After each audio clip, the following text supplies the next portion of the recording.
Hello, cinema friends. Welcome to another edition of Cinesundry. I'm your host, Markus Seaberry, and today we've got a true coming-of-age story as we review The Tender Bar.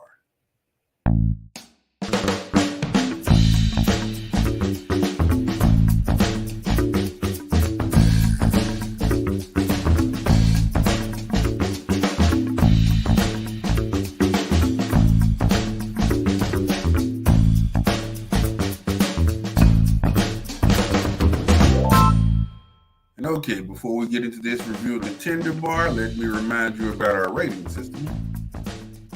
There it is. Now, that top score, that is auteur. That is for the top shelf, best of the best, cream of the crop productions, probably some of the best work you've seen all year. That middle score, appropriately, is middling. That's for those things that had potential, had promise, but didn't quite bring it home for you. And that bottom rating is heavy. That is for those terrible, dismal, abysmal, god-awful projects that probably just shouldn't have been made. And now that we've got the rating system, let's get into the rundown. Okay, the rundown. After a divorce, a mom and her son move in with her family, and the young man, JR, is befriended by his Uncle Charlie, who also runs a bar. And now let's talk about script and acting. I really liked the script. I thought it was a very good coming-of-age story. I thought it had a lot of tender moments, a lot of those tough growing pains being shown on the screen. And this cast is just flat out good. Let's get into it. First of all, we have Ben Affleck. You know him. You know him from Justice League. You know him from The Accountant, just all types of movies over the years. Veteran actor. He shines as Uncle Charlie. Uncle Charlie is the mentor to JR, but he's not perfect. He's kind of flawed. He's kind of like a slightly more reckless Obi-Wan Kenobi, but I like him. And next you have Ty Sheridan. Ty Sheridan is JR. Based, the real life person, JR marriage journalist. His character is, young, idealistic, eager, sensitive. Just a really great performance. He's a good protagonist in this piece. And next we got to talk about Lily Ray, who plays his mom. I thought she did an excellent job. Her character's a little directionless, not the most focused or responsible, but you can see that she loves JR. And you can see that she had the foresight to realize she would need help in moving back home. No shame in that. And next we have to talk about Christopher Lloyd, another OG in the acting game. You know him, if you're as old as me, you know him from the Taxi TV show. Or you may know him from the Back to the Future movie series. Or you may know him as Judge Doom in Roger Rabbit, one of my favorites. But Christopher Lloyd shines as Grandpa. He's a grizzled, rough around the edges character.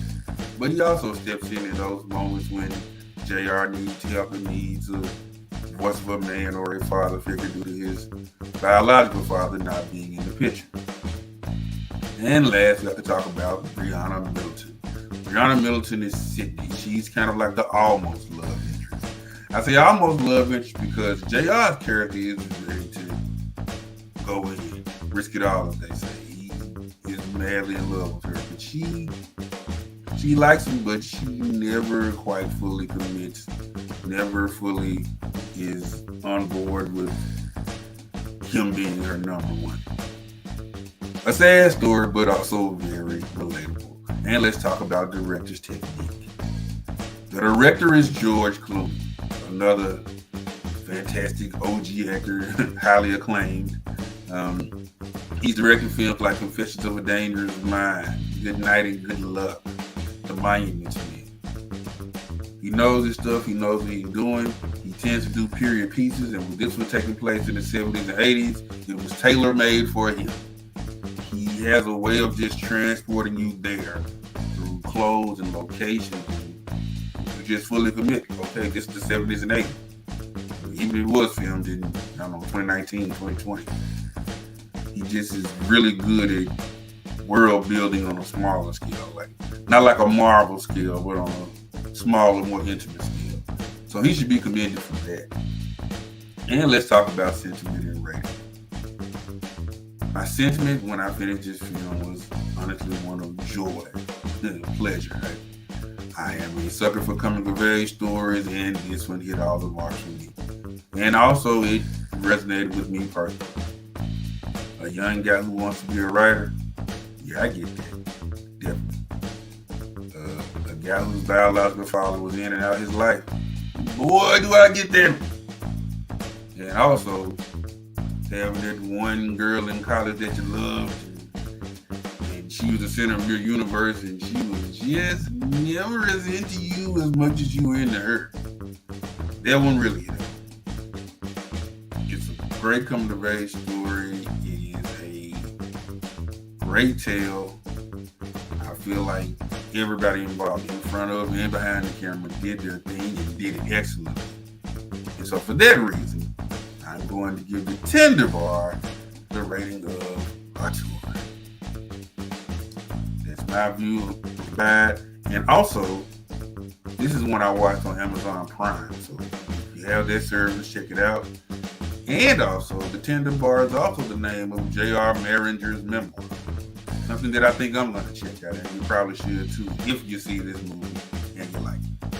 So that's going to do it for me on this week's edition of Cinesundry. I've been your host, Markus Seaberry, and as always, I ask that you like this video, comment on this video, subscribe to the channel, and remember, guys, take some time, treat yourself to a movie. See you next time.